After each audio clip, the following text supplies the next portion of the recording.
आणि खासदार उन्मेष पाटील यांनी आज भाजपला जय महाराष्ट्र केला आणि ठाकरे गटाचं शिवबंधन हाती बांधले।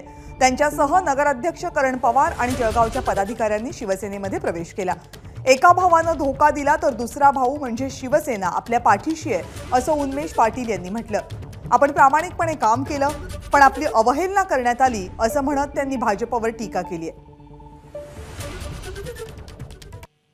साहेबांनी जो आज आम्हाला शिवबंधन त्या ठिकाणी बांधला आहे, या शिवबंधनच्या माध्यमातून मला असं वाटतं की आपल्याला पुढे जायचं आहे।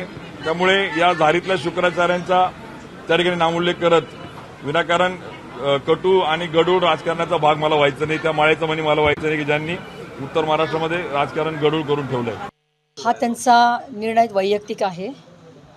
मला वाटतं एकनिष्ठता हा माणसाचा सगळ्यात मोठा गुण असतो।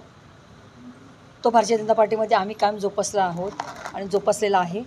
साथ देतील असं वाटतंय तुम्हाला? शरीराने तिकडे आहे, मनाने नक्की इथं जुळलेलं असेल असा आजही मला विश्वास आहे। एक मोठं आव्हान असणार आहे भावाचं, आपल्याला भावाचं एक मोठं आव्हान असणार आहे। आता काही हरकत नाही आहे, युद्धभूमी आहे, युद्धावर लढण्याचं काम असं प्रत्येकजण आपल्या पद्धतीने युद्ध लढत असतं, त्या पद्धतीने आम्ही हे युद्ध लढू। एबीपी माझा, उघडा डोळे बघा नीट।